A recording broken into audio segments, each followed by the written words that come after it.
pessoas que aqui estiveram saíram diferentes, isso a gente não tem a menor dúvida.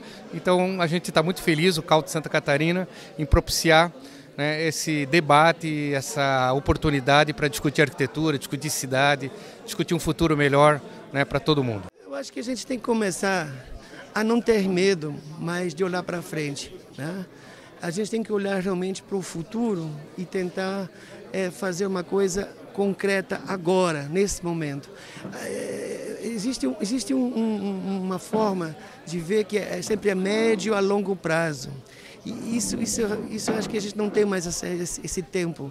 As coisas não podem mais acontecer dessa forma, elas têm que acontecer a curto prazo. As decisões têm que ser tomadas e a gente tem que começar a fazer acontecer. O primeiro passo é você encarar, né, que a arquitetura não é somente, né, uma forma de ganho próprio, né? Não é uma forma egoísta de ver o mundo, né? Fazer arquitetura é quase como um sacerdócio, né? Você tem que olhar o mundo de uma forma completamente diferenciada. A gente tem que realmente contribuir para que as mudanças realmente ocorram, né? É muito fácil você dizer-se, autodominar-se arquiteto profissional, né? Nós temos hoje faculdades, academias, milhares de novos arquitetos vão se formando e nós temos que começar a discutir isso, né? Porque não basta realmente você só ter um título, né? Você tem que ter um empenho. Nós queremos o quê? Transformação da sociedade. Eu acredito que quando a gente explora caminhos também complementares aos de arquitetura, a gente pode agregar novos ingredientes durante o processo de criação. E eu acredito que todo mundo como profissional aqui pode atuar e aproveitar isso também para a sua área, né? Como que vai ser esse trabalho? O trabalho vai ser através da palestra, né? Dessa troca de ideias que eu vou compartilhar agora. E no segundo momento a gente vai fazer uma oficina com todos, ampliando daí a discussão, né?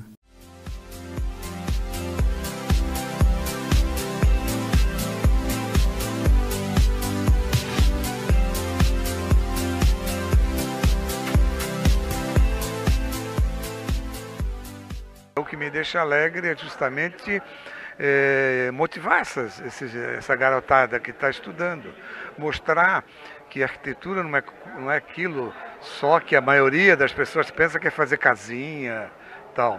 Então essa diversidade de projetos que eu tive a felicidade de resolver nesses 45 anos é que eu acho legal. Você tem, né, uma série de coisas. Então eu espero que eles sintam que eles podem fazer um monte de coisa, não é só casinha, não é a casa da sogra só, ou o canil do cachorrinho e tal, mas até a cidade toda, escolas, indústrias, né, uma série de coisas. Não pode ter medo, né? Tem que ter uma dose suficiente também de humildade para ter uma autocrítica, para não fazer bobagens, besteira, não é? Então eu acho que é isso, e que quando os alunos absorve isso, como você está dizendo, para mim eu fico muito satisfeito. A intenção é essa. A gente tem bons profissionais, tem escolas boas de arquitetura e urbanismo, a gente tem condição de desenhar uma boa cidade. Nosso problema é mais estrutural, mais essencial na disputa do espaço urbano. E aí a provocação que eu fiz é que a gente não tenha os problemas que a gente tem na cidade brasileira hoje por conta de falta de planejamento. E sim porque a gente tem perdido alguns conflitos, né, algumas disputas por esse espaço. Seja na hora de implantar uma ciclovia, seja na hora de querer utilizar um instrumento para tentar combater a retenção especulativa de imóveis, né, os instrumentos do Estatuto da Cidade, né. Então os instrumentos a gente tem, a lei a gente tem, a norma a gente tem. E o que a gente quer, o que a gente tem para fazer, a gente já conhece o que a gente precisa fazer para, por exemplo, tornar a cidade mais compacta, mais otimizada, ou com uma melhor distribuição de recurso público. Só que a gente disputa com outros grupos, né? Não só os profissionais de arquitetura, né, engenharia, geografia, quem debate o direito à cidade, né, os movimentos populares, tal, eles disputam com outros grupos que também estão lá buscando recurso público, né? Então, para nós, assim, mais do que o planejamento em si, o ato do planejamento, do plano para a cidade, a gente tem que olhar com bastante profundidade o que está acontecendo com o orçamento público da cidade brasileira. Ou do Estado, da nação também, né? Mas com bastante cuidado de como se aplica o dinheiro público brasileiro na escala local.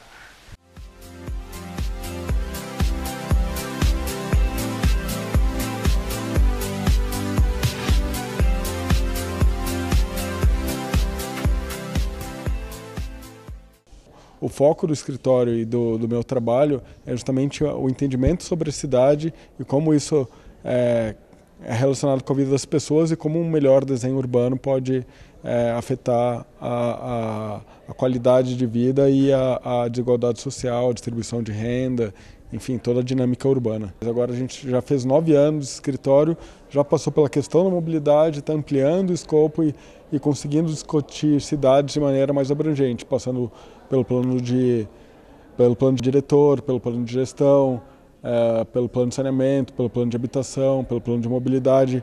Isso a gente chama de estratégia urbana, quando a gente consegue juntar todos os planejamentos e fazer uma estratégia para a cidade que é de desenvolvimento urbano. Então, e junto com isso também, a gente, independente ou não, a gente tenta, além do planejamento, resolver a questão do desenho urbano, que é outra questão, além de outros produtos que têm a ver com essas questões que a gente desenvolve. O que eu acho bem importante, diferencial nesse momento dessa gestão do CAU, é esse viés, esse olhar para o ensino, né?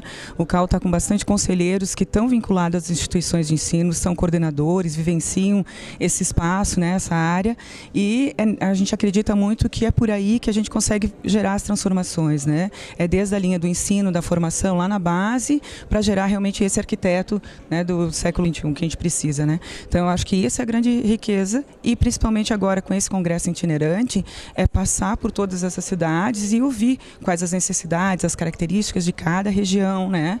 Porque é muito diversificado, por mais que o nosso estado seja pequeno, são características bem diversas. Acho que essa proposta de ligar os eixos de ensino, profissão e cidade consegue dar para os alunos esse panorama, né? Por onde eles vão e a importância deles como profissionais, o quanto a cidade é resultado desse processo deles, né, de construção.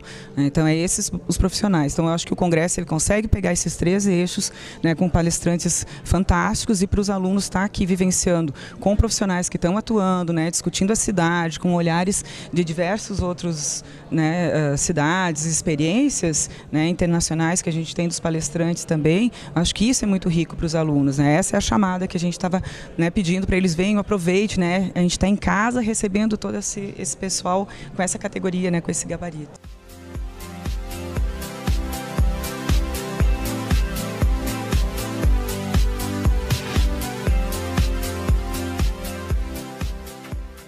Acho que o Brasil é um país que, de alguma maneira, gera gênios em grande quantidade, mas, em outro extremo, é um país com 14 milhões de analfabetos, né? Então, é difícil você pensar em formar arquitetos sem considerar que grande parte da população está nessa condição hoje ainda no Brasil. Isso implica parte, obviamente, no tipo de aluno que a gente recebe nas escolas e, por outro ponto, o tipo de pessoa que a gente tem como cliente, seja o Estado, seja a iniciativa privada, né? Então, acho que uma das questões que passa é pela revisão dessa condição do ensino entender que, além da qualificação de professores, alunos, revisão do ensino da arquitetura, também a gente tem que aprender a educar, ensinar os nossos clientes. A gente precisa experimentar mais, a gente precisa criar mais para gerar inovação e deixar também um aprendizado da necessidade de dialogar, entre nós e dialogar com aquilo que a gente sente para gerar intimidade. A gente parte de uma premissa de que a cidade é um espaço de intimidade. E quando a cidade não promove intimidade entre os seus concidadãos, então essa cidade ela não passa de um dormitório. Certo? Então a premissa e a proposta foi essa, de gerar um entendimento, despertar para o diálogo que traz intimidade.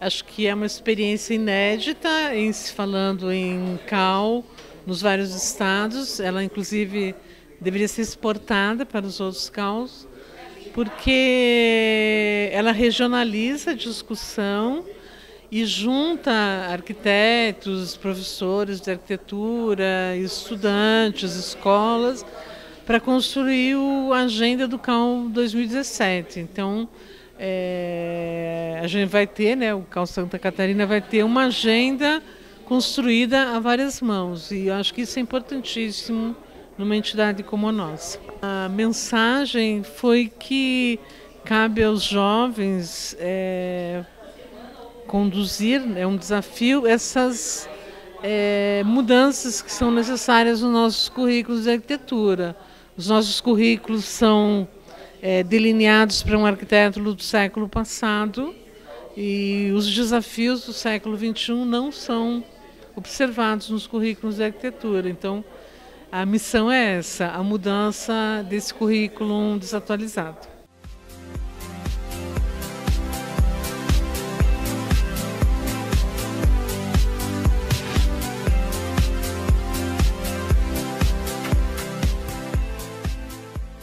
Acho que essa experiência do CAU é incrível porque, como vocês sabem, está prototipando projetos que podem ser desenvolvidos o ano que vem, eu acho, não sei qual o próximo período, né? E essa participação dos alunos, de convidados, de profissionais, eu acho que só enriquece e tem uma abordagem, vamos dizer, sobre os temas que estão sendo prototipados mais consistente. Então, eu acho que a experiência é maravilhosa, é ótima. Eu acho que essa iniciativa é fundamental. Uma das coisas que a gente discutiu hoje aqui foi a atuação do arquiteto na sociedade, e acho que uma das coisas muito importantes é exatamente essa aproximação com o CAU e os arquitetos que estão atuando no mercado. Então, há algum tempo atrás existia uma distância enorme entre quem estava atuando e executando e fazendo o projeto e essas instituições que regulamentam a nossa área, e esse estreitamento agora eu acho que é fundamental. Tem que ter cada vez mais iniciativas assim para a gente ter uma representatividade de classe similar aos advogados e aos médicos, enfim, que eu acho que é onde a arquitetura merece estar.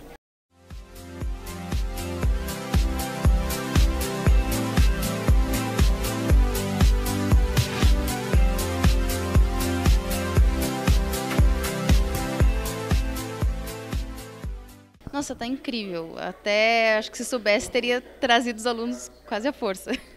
Não é brincadeira, mas assim, tá muito bom, sabe? Fazer eles pensar, trazer outras realidades, porque de alguma forma a realidade local aqui digamos, os problemas urbanos são mais amenos, assim. Então, eles estão ainda um pouco alienados do que acontece. Então, trazer uma profissional de São Paulo, profissionais do Estado, com os problemas mais reais, assim, tá fazendo fundir a cabeça deles, o que é muito bacana, assim. Acho que o impacto não é só nesses 2 dias, com certeza vai ser mais contínuo, assim. Eu acho que o interessante que eu estou tirando é de que parece que a gente não está sozinho no interior, assim, sabe? O CAU é uma rede e tem outros arquitetos, a internet ajuda. De alguma forma, eu acho que é isso. A gente estava com um pouco uma sensação de estar meio abandonado ou sozinho no interior de Santa Catarina, e não é isso. A gente está num todo, assim. Bettina, de que forma você vai melhorar daqui para frente em relação a tudo que você viu aqui no Congresso? Pensar a cidade de uma maneira diferente, que eu acho que é o objetivo do Congresso. Tentar fugir do convencional, que até hoje a gente viu que não tem dado certo, que as cidades brasileiras é sempre o exemplo, acho que, do que não fazer. Então, acho que serve para a gente conhecer políticas públicas e políticas urbanas, de como melhorar as cidades através às vezes, de questões básicas. Acho que o CAU acertou muito nessa ideia de fazer o congresso itinerante em atingir várias cidades, até porque uma cidade funciona diferente da outra, cada cidade tem um enfoque, uma economia. Então, é legal entender essa relação que as cidades têm entre si e como elas trabalham para articular essa relação.